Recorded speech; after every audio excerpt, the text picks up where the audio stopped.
তালা কাটার মেশিন নিয়ে এসে তালা কেটে এখান থেকে প্রায় 200-র উপরে অ্যান্ড্রয়েড মোবাইল নিয়ে গেছে।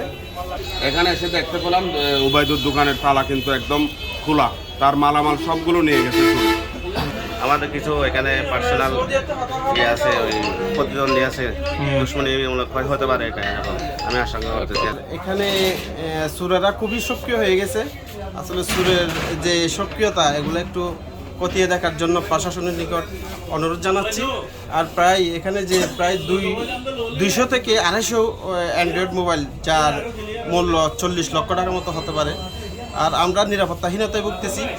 যদি নিরাপত্তা জোরদার করা হয়, আমরা নিরাপত্তা জোরদার করার জন্য অনুরোধ জানাচ্ছি। বছর খানিক পর তো এরকম একটা হয়। এটার জন্য যদি কোনো ব্যবস্থা না নেয় জোরালোভাবে, তাহলে এটা হতেই থাকবে। এটার জন্য জোরালোভাবে ব্যবস্থা নেওয়ার জন্য অনুরোধ জানাচ্ছি। আমরা যখন সকালে খবরটা পেয়েছি উবাইদুলের দোকান যখন চুরি হয়ে সব ফেসবুক প্ল্যাটফর্মে মোটামুটি ভাইরাল এক প্রকার, এখানে এসে দেখতে পেলাম উবাইদুর দোকানের তালা কিন্তু একদম খোলা, তার মালামাল সবগুলো নিয়ে গেছে চুরি। আমরা এখন আপাতত ভিডিও ফুটেজ সংগ্রহ করতেছি এবং ফেসবুকও পোস্ট করেছি চোরের কিছু ছবি সহ। আপনারাও সবাই সহযোগিতা করার জন্য এগিয়ে আসুন, যার কারণ উবাইদুলের মালামাল আমরা উদ্ধার করতে পারি। সবাই সহযোগিতা করুন।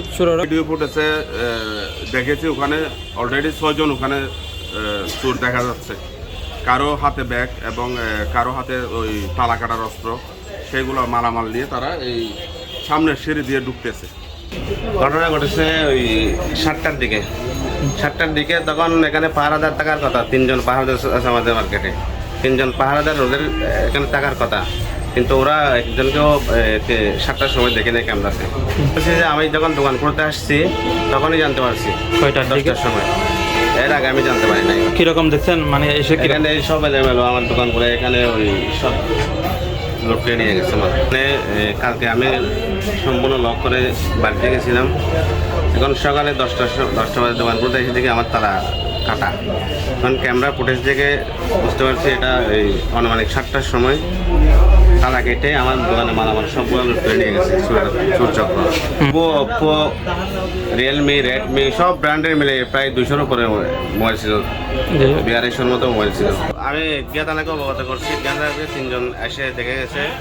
পরে এখন ওই ভিডিও ফুটেজগুলো কালেক্ট করে এরপরে পরবর্তী পদক্ষেপ নেওয়া হবে। এখন একটা যা হয়েছে সম্পূর্ণ আমাদের কিছু এখানে পার্সোনাল ইয়ে আছে, ওই প্রতিদ্বন্দ্বী আছে, দুশ্মনীমূলক হতে পারে, এটা এরকম আমি আশঙ্কা করতেছি।